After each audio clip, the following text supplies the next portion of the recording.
अक्सर कुछ कहानियां सिर्फ कहानियां नहीं होती, उनकी जड़ें एक दर्दनाक इतिहास में होती हैं।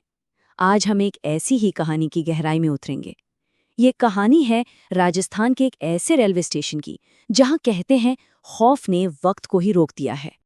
सोचिए जरा इसके बारे में। एक पूरा का पूरा रेलवे स्टेशन जहां लगभग एक सदी से यानी 93 सालों से डर के मारे एक भी ट्रेन नहीं रुकी है। समझ रहे हैं? ये सिर्फ कोई वीरान जगह नहीं, बल्कि एक भूली बिसरी त्रासदी की जिंदा गवाह है।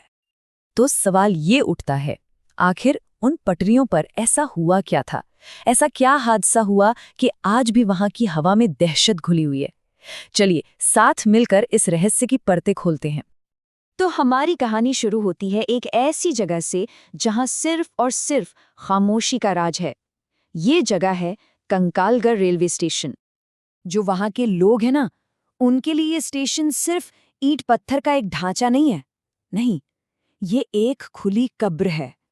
वहां एक कहावत है कि कंकालगढ़ स्टेशन पर रात गुजारना कब्रिस्तान में रात गुजारने के बराबर है। और ये डर, ये खौफ यूं ही नहीं है। इसकी एक बहुत बड़ी वजह है। अब इस कहानी में एंट्री होती है अशोक की। साल था 2010। अशोक एक आम सा टीचर, जो अनजाने में एक ऐसी लेजेंड का, एक ऐसी दास्तान का हिस्सा बनने जा रहा था जिससे वो शायद कभी बाहर निकल ही नहीं पाया। देखिए, अशोक की लाइफ ना उस वक्त एक बहुत मुश्किल मोड़ पर थी। जयपुर में उसकी नौकरी जा चुकी थी और कंकालगढ़ के इस अलग थलग स्कूल में पढ़ाने का जो ऑफर था वो उसकी आखिरी उम्मीद थी। उसको नौकरी की इतनी सख्त जरूरत थी कि उसने उन सारी चेतावनियों को, उन सारी वार्निंग्स को नजरअंदाज कर दिया जो उस गांव के बारे में उसे मिल रही थी। उसे साफ साफ चेताया गया था। ये कोई सलाह नहीं थी, ये एक अल्टीमेटम था कि उस गांव का रास्ता तभी लेना जब जिंदगी में कोई और कोई रास्ता बचा ही ना हो। और जब अशोक कंकालगढ़ पहुंचा तो एक बुजुर्ग ने उसे एक और अजीब नियम बताया, एक ऐसा रूल जिसे वहां कोई नहीं तोड़ता।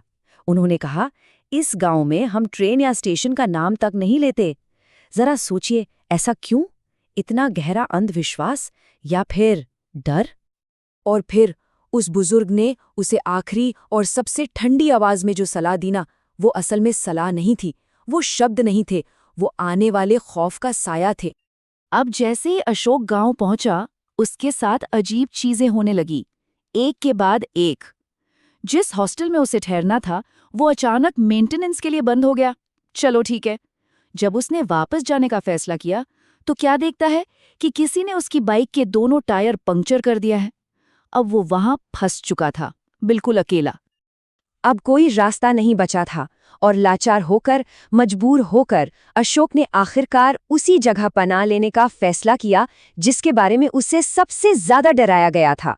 वही जगह, कंकालगढ़ का वीरान सुनसान रेलवे स्टेशन। और फिर वो रात शुरू हुई। सबसे पहले सिर्फ एक आवाज आई, दूर से आती हुई किसी ट्रेन की सीटी जो उस वीराने में गूंज रही थी। फिर अचानक पटरियों पर एक रोशनी दिखी, एक ट्रेन जो पूरी तरह आग की लपटों में लिपटी हुई थी। अंदर से चीखों की आवाजें आ रही थीं और वो तेजी से गुजर गई। अशोक का दिल दहल गया, लेकिन आतंक तो अभी बस शुरू हुआ था। थोड़ी देर बाद एक और ट्रेन आई। ये वाली बिल्कुल खामोश थी, चुपचाप प्लेटफॉर्म पर आके रुक गई। अशोक ने हिम्मत जुटाई, वो अंदर गया और जो उसने देखा, उस ट्रेन की हर सीट पर कोई बैठा था, लेकिन वो लोग नहीं थे, वो सिर्फ कंकाल थे। वो चीखता हुआ स्टेशन से भागा, सीधा गांव की तरफ। एक एक दरवाजा पीटने लगा, कोई है, मदद करो, गिड़गिड़ा रहा था। पर अंदर से कोई आवाज नहीं आई, एक भी दरवाजा नहीं खुला। ऐसे लग रहा था जैसे पूरा गांव बहरा हो गया हो, या शायद वो सब जानते थे कि बाहर कौन सी बला घूम रही है और कोई भी उसे अपने घर के अंदर बुलाने की गलती नहीं करना चाहता था। तो अशोक ने उस रात जो कुछ भी देखा, वो सिर्फ एक डरावना सपना नहीं था, बिल्कुल नहीं। कंकालगढ़ का ये आतंक, ये दहशत कोई मनगढ़ंत कहानी नहीं है।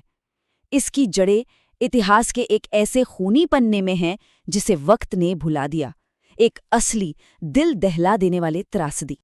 इस सारे खौफ की कहानी, इसकी शुरुआत होती है फरवरी 1931 से। एक ऐसी तारीख जिसने इस जगह की किस्मत में, इसके मुकद्दर पर हमेशा के लिए एक श्राप लिख दिया। उस दिन एक ट्रेन पर लगभग 1300 लोग सवार थे। सोच सकते हैं, 1300 जाने जिनकी जिंदगी का सफर कंकालगढ़ में एक बहुत ही भयानक मोड़ लेने वाला था। तो हुआ ये था कि 1931 में चंद्रशेखर आजाद की मौत के बाद पूरे देश में गुस्से की लहर थी। विरोध करने वाले लोगों से भरी एक ट्रेन को ब्रिटिश सेना ने बीच रास्ते में ही रोक लिया। फिर उन्होंने डिब्बे बाहर से लॉक कर दिए और पूरी की पूरी ट्रेन को आग के हवाले कर दिया। वो जलती हुई ट्रेन अंदर चीखते हुए लोगों के साथ आखिरकार कंकालगढ़ स्टेशन पर आकर रुकी। और लेजेंड ये है कि उस नरसंहार के बाद जब स्टेशन को दोबारा बनाया गया तो उसके कंस्ट्रक्शन में उन्हीं 1300 पीड़ितों के अवशेषों का इस्तेमाल हुआ, मानो उनकी आत्माओं को हमेशा के लिए इसी जगह की नींव में जिंदा चुनवा दिया गया हो। तो 1931 के उस दिन ने कंकालगढ़ को सिर्फ एक दर्दनाक याद नहीं दी, उसने पीछे छोड़ दिया एक ऐसा अभिशाप, एक ऐसा श्राप जो आज भी जिंदा है। कहते हैं हर महीने की 13 तारीख को इतिहास खुद को दोहराता है। वही सब कुछ, गांव वाले अपने दरवाजे बंद कर लेते हैं, किसी से बात नहीं करते, और हर बार कोई नया अनजान मुसाफिर इस चक्रव्यूह में फंस जाता है। और उस रात वो बदनसीब शिकार अशोक था। अगली सुबह जब सन्नाटा टूटा तो गांव वालों को स्टेशन पर अशोक का ब्रीफकेस तो मिला, और थोड़ी दूर एक वीरान घर के बाहर सिर्फ उसके जूते पड़े मिले। अशोक का कोई नामो निशान नहीं था, वो बस जैसे हवा में ही गायब हो गया था। अशोक की कहानी इस स्टेशन के, इस श्रापित इतिहास का बस एक पन्ना है, एक चैप्टर है। कौन जाने उसके जैसे और कितने नाम इस जगह की खामोशी में हमेशा के लिए दफन हो चुके हैं। ये कहानी हमें सोचने पर मजबूर करती है ना, कि हमारे आसपास की जो साधारण सी दिखने वाली जगह हैं, उनके नीचे आखिर कितनी अनसुनी कहानियां दफन हैं। कंकालगढ़ की कहानी तो बस एक याद दिलाती है कि इतिहास वो कभी मरता नहीं, वो बस कहानियों, लेजेंड्स और कभी-कभी भूत प्रेत के रूप में हमारे बीच हमेशा जिंदा रहता है।